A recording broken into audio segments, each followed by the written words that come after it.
हमारा क्लाइंट आया कहाँ है? हमारा क्लाइंट तो नहीं है।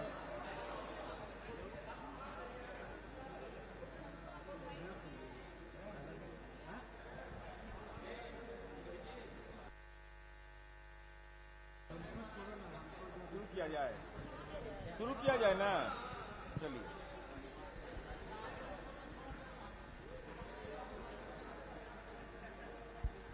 शुरू करें।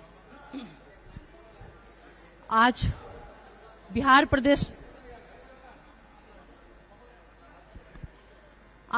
प्रदेश जनता दल यूनाइटेड के कार्यालय कर्पूरी सभागार में आयोजित प्रेस वार्ता में आए हुए तमाम मीडिया के पत्रकार बंधुगण, छायाकार बंधुगण और हमारे पार्टी के माननीय मुख्य प्रवक्ता सह माननीय विधान पार्षद बड़े भाई श्री नीरज कुमार जी, आप सभी का मैं आज के प्रेस वार्ता में मैं स्वागत करती हूं, आप लोगों का इस्तकबाल करती हूं।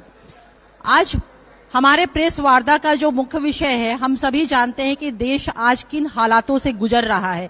मणिपुर की जो स्थिति है वो हम सभी जानते हैं और आज का दिन हम लोगों के लिए, देश की जनता के लिए और इस देश के लिए एक काला दिन होगा, क्योंकि हम लोग जो मणिपुर से खबरें आ रही है वो रूह को कपा देने वाली खबरें हैं। जिस तरह से महिलाओं के साथ वहां उनके साथ दुष्कर्म और दुस्साहस किया गया है। अफसोस इस बात का भी है कि मणिपुर में भारतीय जनता पार्टी की सरकार है, केंद्र में सरकार है, गृह मंत्री वहां जाते हैं और करीब 80 दिनों से मणिपुर में लगातार दंगे हो रहे हैं, दंगों पे नियंत्रण नहीं हुआ है। 150 से ज्यादा मौतें हुई हैं, 65,000 से ज्यादा से अधिक लोग बेघर हो चुके हैं। लेकिन मोदी सत्ता जो है, अहंकारी सत्ता, जो देश के प्रधानमंत्री हैं, जो बीजेपी के प्रचार मंत्री बनकर के घूम रहे हैं, उनके कान पे जू तक नहीं रेंग रहा है। वो मणिपुर का मां भी बोलने के लिए वो नहीं आगे आ रहे हैं कि मणिपुर का मां भी बोला जाए। हालातों पे चर्चा करना तो दूर की बात है। इसके अलावा देश के और भी जो हालात है, महंगाई है, बेरोजगारी है, महिलाओं के साथ जो सुरक्षा के ऊपर प्रहार हो रहे हैं, हमारे आदरणीय मुख्य प्रवक्ता विस्तृत रूप से इस बातों की चर्चा आपके सामने करेंगे। ये सारे मुद्दे ऐसे हैं जिसके लिए इंडिया जो है, हमारा इंडिया अलायंस, इंडिया जवाब मांग रहा है केंद्र की निरंकुशी, अहंकारी, अधिनायकवादी सत्ता, मोदी सत्ता से। अब मैं माननीय मुख्य प्रवक्ता आदरणीय नीरज कुमार जी से आग्रह करूंगी कि वो आपसे मुखातिब होकर के इन बातों को विस्तृत रूप से रखें। प्रिंट एवं इलेक्ट्रॉनिक मीडिया के सम्मानित साथियों, प्रदेश पार्टी के प्रवक्ता अंजुम आरा जी ने अपनी बात रखी जो मणिपुर की दुखद घटना के बारे में, और मैं अभी देख रहा था कि आदरणीय प्रधानमंत्री जी प्रवचन कर रहे थे मणिपुर की घटना पर। मेरा जनता दल यू का सवाल प्रधानमंत्री नरेंद्र मोदी से है कि जब पार्लियामेंट का मॉनसून सेशन शुरू हुआ तो आपके कंठ में आवाज आया, मणिपुर की हिंसा में 150 लोग लगभग मारे जा चुके हैं, हिंदू मारे जा रहे हैं, हिंदू बेटियों और महिलाओं के साथ किस ढंग के आपत्तिजनक जो सूचनाएं प्राप्त हो रही हैं, दुखद, पीड़ाजनक और चिंतनीय है। और प्रधानमंत्री नरेंद्र मोदी को छुट्टी केवल है चुनावी रैली करने के लिए। एनडीए का रैली बैठक कर रहे हैं, लेकिन मणिपुर में आदरणीय गृह मंत्री के जाने के बाद भी वहां अमन चैन कायम नहीं हुआ 3 दिन रहने के बावजूद। क्या प्रधानमंत्री इस बात की प्रतीक्षा कर रहे हैं कि मणिपुर जो हमारी राष्ट्रीय सुरक्षा का और देश का मुकुट है, को इस ढंग की दुखद और पीड़ाजनक घटना हो? प्रधानमंत्री ने जाना तक वहां पर आवश्यक नहीं समझा है। यह बताता है कि मुंह का ही बब्बर शेर है, बाकी इसके अलावा कुछ भी नहीं है ये आदमी। इंडिया जवाब मांग रहा है कि मणिपुर आप क्यों नहीं गए, और इसकी चर्चा माननीय अंजुम आरा जी ने किया। हम आज इस बात की चर्चा भी करेंगे कि आदरणीय नरेंद्र मोदी जी देश के अंदर में 2 गठबंधन, एक इंडिया और एक एनडीए बना है। हालांकि एनडीए इनको पहले याद नहीं पड़ता था। ये बेचारे का तो इतना हालत खराब हो गया है कि यादाश्त भी भूल गए हैं, इनको याद भी। झूठ बोलने में तो खैर डिलीट नहीं, पीएचडी नहीं कौन सा डिग्री जो दुनिया का होगा जो इनको नहीं मिला है। अब बताइए ये कहते क्या हैं 28 तारीख को यह बोलते हैं, यह 28 मई 2023 को भाजपा के मुख्यमंत्रियों की बैठक दिल्ली में लेते हैं और आदरणीय नरेंद्र मोदी जी बोलते हैं कि 25वीं वर्षगांठ आने वाला है, 25वीं वर्षगांठ हम लोग मनाएंगे। लेकिन नरेंद्र मोदी जी को यह याद नहीं था कि 1998 के 15 मई को एनडीए का गठन हुआ था। तो जिसको डेट का जानकारी नहीं हो, वो देश का प्रधानमंत्री बना हुआ हो, एनडीए का वर्षगांठ मनाएंगे और 28 और 15 दोनों में अंतर है, इनको पता नहीं चलता है। तो इनको कौन सरस्वती शिशु मंदिर में नाम लिखवाया सबकी नहीं लिखवाया हम नहीं जानते। लेकिन जिस देश के प्रधानमंत्री को यह जानकारी नहीं हो कि एनडीए का गठन कब हुआ था, एनडीए का गठन हुआ 15 मई को, ये 28 मई को कह रहे हैं कि हम वर्षगांठ मनाएंगे, 25वीं वर्षगांठ मनाएंगे। यह बताता है कि आदरणीय नरेंद्र मोदी जी की बौद्धिक क्षमता जो है उस सवाल के घेरे में है। इंडिया जवाब मांगता है इनसे कि 15 मई पहले होता है कि 28 मई होता है। अब चलिए, अब जरा इनका देखिए, इनका जरा लिस्ट देखिएगा आप। एक पार्टी है केरला कांग्रेस थॉमस, इसमें लिस्ट में लिखा हुआ है, कैसे बब्बर शेर नियर दहाड़ते हैं, केरला कांग्रेस थॉमस। देखिएगा ये लिस्ट है, केरला कांग्रेस थॉमस।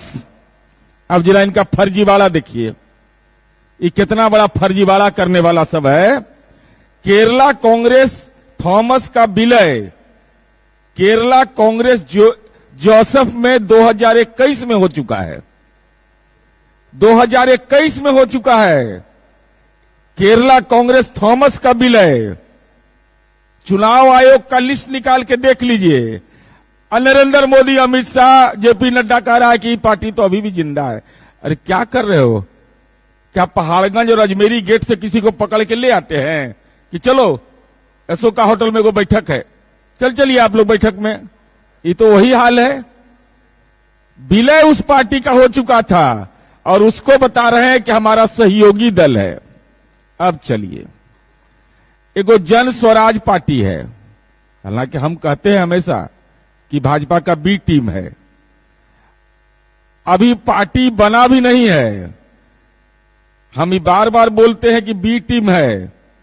अरे आपको तो बहुत ऊपर कर्ज आपके ऊपर है, आपको तो प्रधानमंत्री बनवा दिए थे वो नेताजी, आप उनका भी नाम दे रहे हैं। अब सही नाम कौन है, कौन जन सुराज है, ई है कि कौन जन सुराज है? ये लिस्ट देखिए, जन सुराज पार्टी भी है। अब बताइए, इनको आज तक एनडीए याद नहीं पड़ा था, बेचारे गलती से भी याद नहीं करते थे।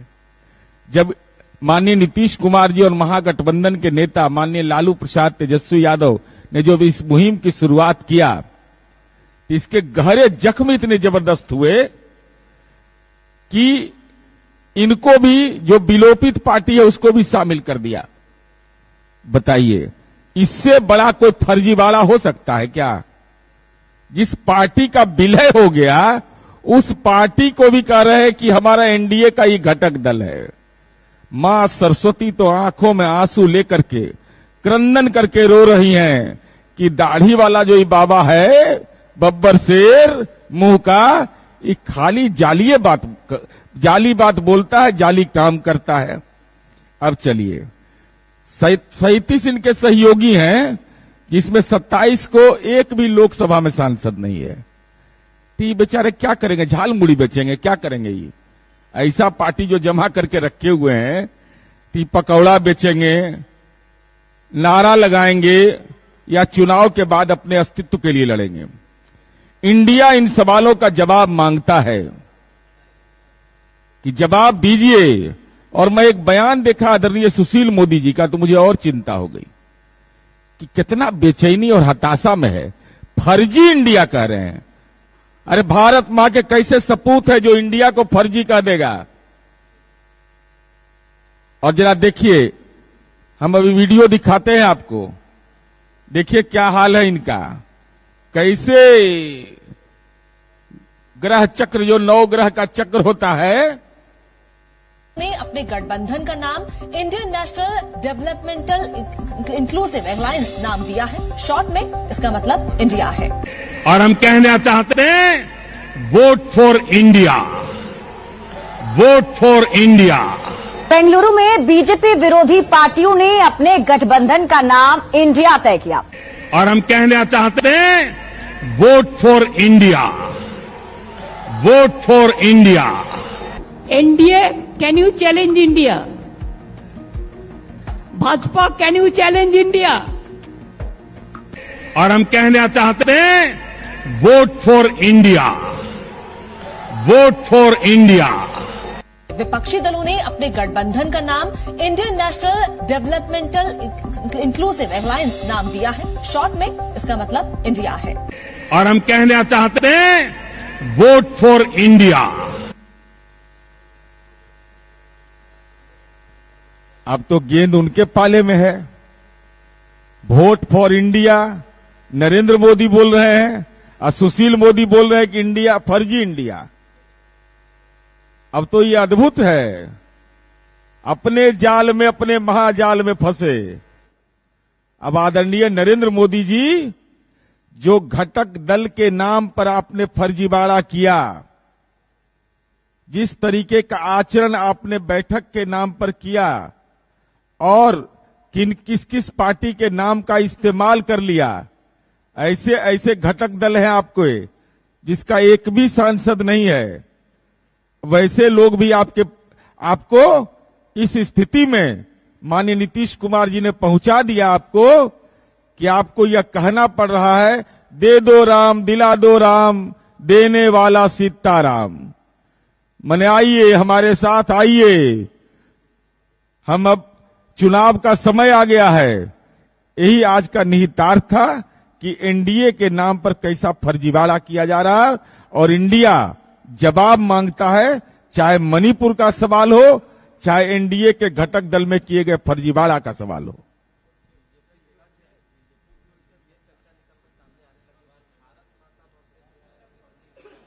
भारत माता, कौन बोलता है भारत माता? भारत मां का सपूत रहेगा तो उसको 4 साल का नौकरी मिलेगा। अब भारत के नाम पर राजनीति का पेटेंट करने वाला 5 साल का एमपी या विधायक बनेगा। अग्निवीर 4 साल का, वो शहीद हो जाएगा तो उसको अनुकंपा का लाभ नहीं, उसको पेंशन नहीं। और दूसरी तरफ एमपी एमएलए नेता प्रधानमंत्री बनिएगा, मुख्यमंत्री, तो पेंशन भी लीजिएगा, अनुकंपा का भी राजनीति में लाभ लीजिएगा। और भारत मां तो लज्जित होती है इन लोग के कारनामे से।